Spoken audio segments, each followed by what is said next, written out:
화요일 아침에 이슈레이더 신익규 기자 안녕하세요. 안녕하십니까? 자, 오늘 투자 키워드 4가지 또 준비했습니다. 자, 열어주세요. 동해가스전, 삼성전자, 공모주, 비트코인 관련 종목들을 하나씩 살펴보겠습니다. 첫 번째 동해가스전 여러분들 관심 많으시죠? 지금 안덕근 산업통상자원부 장관이 동해가스전 관련해서 글로벌 메이저 업체들 엑스모빌 같은데 관심을 표명하고 있다. 이렇게 공식적으로 얘기를 했다면서요. 예, 맞습니다. 이 대왕고래 프로젝트라고 불리죠.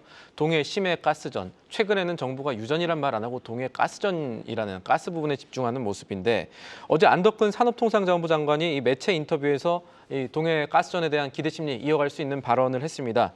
안 장관이 지금 석유공사가 투자 유치 설명회를 하고 있는 것으로 알고 있고 글로벌 메이저 업체들이 관심 보이고 실질적인 투자 논의를 하게 되려면 자료 공개하게 되는 게 있는데 이런 것들이 정리가 되면 발표를 할 수 있도록 하겠다라고 말했는데 이거는 지난주에 저희가 특집할 때 말씀드렸던 부분에 비해서 이 사업이 진척을 좀 더 보이고 있다는 걸 뜻합니다. 그리고 이 여러 가지 절차들을 봤을 때 크게 한 8개 정도, 7개 정도의 절차를 통해서 이 해외 유치를 받게 되는데 투자 유치를 받게 되는데 현재 지금 이 중간 단계 과정에 있게 되고 여기에서 메이저 업체들이 여러 가지 관심 보였다라는 거는 이 사업이 순항 중이다라는 것을 언론에 공개한 셈입니다.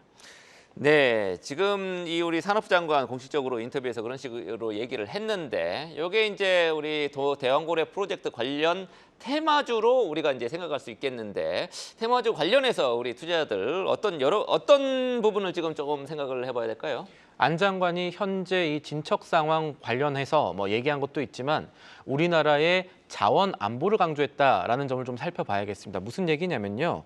이 산업부 장관이 국내 자원 개발의 필요성 여기에 대해서 많은 시간을 어느 정도 할애를 했습니다.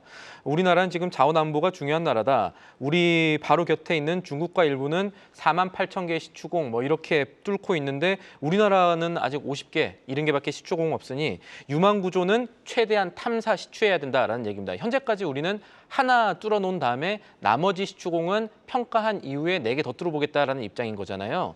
이런 산업부 장관의 말을 유추해보면 추가 시추가 가능할 수 있나라는 기대 심리를 시장에 높일 수가 있는 일단은 해봐야죠. 일단은 해볼 수 있다면 그렇게 되면은 관련해서 생각해 볼 수 있는 거는 우리나라 조선사 가운데 시추를 추가적으로 하게 될 때 어느 곳이 수혜를 받을 수 있을까라는 점이 되겠습니다. 하나오션이 지금 최근에 시추 사업에 대해서 굉장히 의욕을 갖고 있고 실제로 시추 작업에 투입할 수 있는 드릴십 갖고 있거든요. 그대로 투입할 수 있는 드릴십 보유하고 있다는 점 보시면 될 것 같고 한편으로 그동안에 이 가스전 얘기 나올 때마다 올랐던 한국가스공사 같은 경우는 최근에 어떤 일이 있었냐. 7월에 가스요금 오를 것 같았는데 안 올라갔습니다. 일단 보류가 됐고 9월 1일까지 상황 좀 지켜봐야 된다라는 입장이 지금 산업부 기재부 통해 확인되면서 이런 부분들은 투자 심리에 좋은 쪽보다는 조금 나쁜 쪽으로 영향을 줄 수 있다는 점도 같이 살펴보셔야겠습니다. 네, 두 번째 이슈 삼성전자입니다. 좀 막 갈 길이 지금 바쁜데 주가가 지금 조금 오를락말락했죠. 최근 들어서 삼성전자 우리 주주분들 굉장히 많으신데 또 삼성전자 주가 발목 잡을 만한 내용이 어제 저녁에 또 나왔단 말이죠. 삼성전자의 노조가 노조가 전체 직원을 대변하지는 못합니다만 결국에 총파업 선언을 했다면서요. 그렇습니다. 이 오전까지만 해도 어제 오전까지만 해도 반도체 수출 생각보다 잘 나오면서 투자자분들 웃음꽃이 조금 피셨을 텐데 어제 밤이었습니다. 9시 좀 넘어서 이 삼성전자 임직원이 10만 명이 좀 넘습니다. 10만 명이 넘어가는데 이 가운데 28,000명이 총파업을 하기로 했습니다. 이 임직원 가운데 28,000명 가입돼 있는 전국 삼성 노동조합 전삼노가 결국 총파업 강행하기로 했습니다. 노사 실무 협상의 이 DS 부분 정영영 부회장까지 만났지만 합의점을 못 찾았다는 겁니다.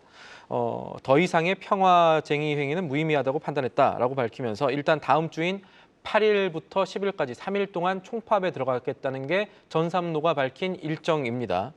이 노조의 요구안과 회사 측 제시안 바도 양측 간의 괴리가 꽤 컸습니다. 이 노조는 기본 인상률을 그동안에 거부했던 800여 명 조합원에 이 추가 임금 줘야 된다라는 안을 내놨고 회사는 그럴 수 없다. 대신에 우리가 일회성 여가 포인트 50만 원 정도 줄 수 있겠다. 이렇게 얘기를 했고 또 이게 가장 큰 부분일 건데 초과이익 성과급 제도 삼성전자에서 OPI라고 부르는 것들 이거 지금 구조상 회사 자본 투자가 성과금 재원 갉아먹을 수 있는데 이거 못하게 해달라 이런 것들도 사실은 회사가 난색을 표했습니다. 그리고 뭐 무임금 파업 중에 조합원 임금 손실 보상이라든지 이런 것들 다 회사가 난색을 표하면서 결국 삼성전자는요 창사 55년 만에 파업이라는 중대한 변곡점을 맞게 됐다라는 이야기를 전해드려야겠습니다. 뭐 생산 차질이랑 뭐 이런 게 조금 있을까요?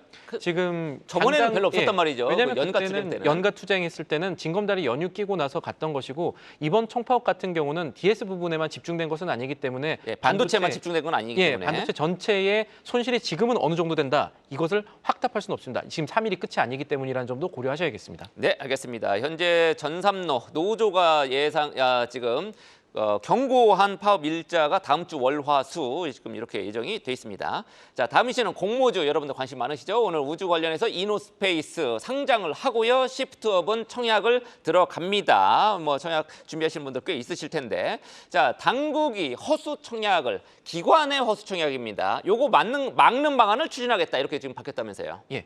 핵심은 뭐 이번 주 이렇게 있을 일은 아닙니다만 하반기에 공모주 열풍이 좀 식을 수 있지 않을까라는 게 핵심이 될 것 같습니다. 어떤 얘기냐면요. 금융당국이 현재 공모주 재간접 펀드에 대한 규정을 바꾸거나 가이드라인 신선안을 추진 중입니다.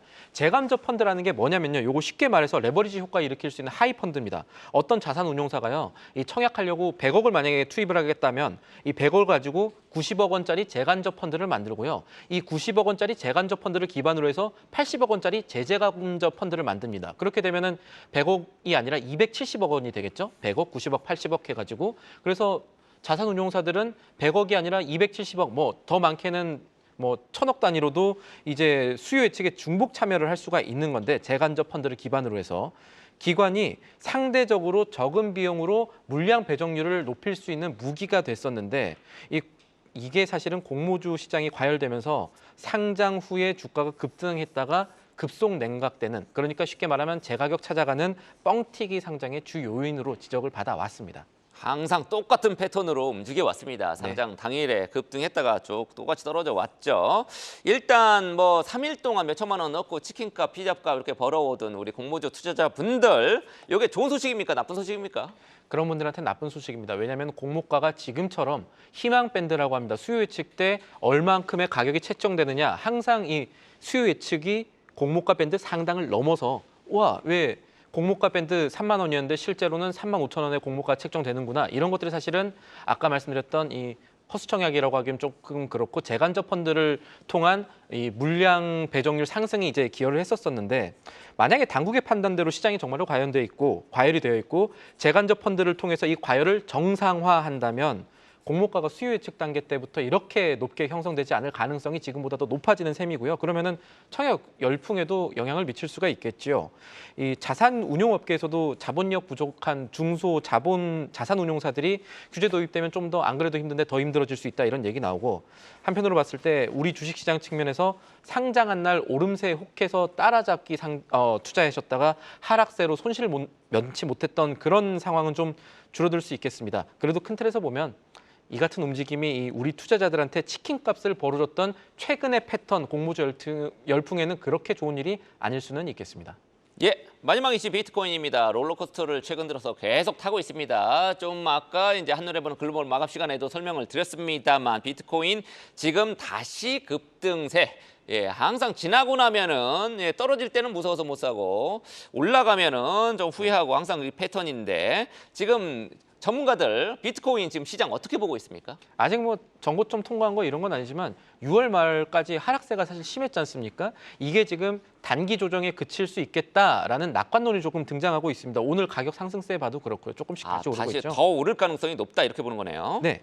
지금 그동안에 이 6월 들어서 왜 이렇게 비트코인 많이 떨어졌느냐 시장에서 가장 크게 봤던 거는 이 마운트 곡스 사태 일본의 마운트 곡스 거래소 맞습니다. 이게 암호화폐 거래소 2014년에 해킹으로 코인이 한 83만 개 정도 도난이 됐다가 도난 코인 14만 개 발견돼서 이거 피해자한테 7월부터 10월까지 상환하겠다. 이거 다시 주겠다라고 했는데 14년이면 10년 전입니다. 10년 전 가격보다 지금 가격 훨씬 높으니까 피해자들은 받자마자 다시 팔 가능성이 있고 그렇게 되면 대량 매물 출회하면서 비트코인 가격 떨어질 수 있다는 우려가 피해자들 그동안에 너무너무 부럽죠. 예, 그렇게 볼 수는 있겠습니다. 그렇게 볼 수는 있겠는데 그동안의 이 마운트 곡스 사태를 우려해서 비트코인이 좀 떨어졌다 다시 오르고 있는 것, 이거는 그동안의 이 선반영이 이제 충분히 되었다라는 신호가 될 수도 있고, 또 최근에 시장에서 비트코인 낙관론 다시 나오는 걸 볼 수가 있겠습니다. 시장의 강세론자인 펀드스트레이트의 톰리 창업자, 저희가 뭐 월스트리트에 있을 때 얘기 많이 드렸던 분인데 비트코인 연말 15달러 갈 수 있다 재확인을 했습니다. 하반기에 급격한 반등이 있을 거고 비트코인 상승이 단 며칠 만에 이뤄진다는 거 지금 기억해야 된다는 겁니다. 그러니까 하반기에 급등할 수 있다라고 자기는 본다는 거죠. 개인의 의견입니다만. 그리고 또 통상적으로 7월에는 비트코인 가격이 연으로 봤을 땐 상승했습니다. 월간 단위로 했을 때 두 자릿수 상승이 7월에 있었다는 건데 그동안의 이 마운트 곡스라는 큰 악재가 점점 거쳐지고 하반기에 또 비트코인 현물 ETF 이런 호재들이 있기 때문에 기대를 해봐야 된다라는 거고, 단기적으로 왜 올렸냐? 이거 재밌는 의견들이 있습니다. 이 대선 토론회가 있었잖아요. 미국의 대선 토론회가 있었는데 사실은 트럼프 전 대통령의 승리였다라는 평가가 나오면서 바이든 대통령 현재 후보 사퇴해야 되느냐 말아야 되느냐 이런 논리까지는 왔는데 시장에서 트럼프 전 미국 대통령의 친코인파로 통합니다. 그래서 이런 것들이 심리에 영향을 줬다라는 분석들도 한편에선 나오고 있습니다. 네, 관련 종목도 한번 짚어봐야죠. 간단하게 말씀드리겠습니다. 이제 6월에 하락세를 탔던 비트코인이 7월 들어서 대상승을 한다면 그동안에 비트코인 오를 때 같이 움직였던 종목들 투자 심리 들어올 수 있다는 점 확인해 보셔야겠습니다. 투자자들한테 비트코인 관련주로 꼽히는 우리기술투자나 또 이 에이티넘 파트너스 이런 곳들에 대한 기대 심리 한번 생각해 보실 수가 있겠고, 국내 거래소 빗썸의 지분 갖고 있는 8% 정도 갖고 있는 위지트라든가 비덴트 이런 것들도 비트코인 상승할 때 함께 영향을 받을 수 있는 종목입니다. 네, 오늘 관련 종목 주가 움직임 한번 살펴보겠습니다. 지금까지 신인규 기자였습니다. 계속해서 다양한 경제 이슈를 알고 싶다면 구독과 좋아요, 알림 설정 부탁드립니다. AI 캐스터 권미정이었습니다.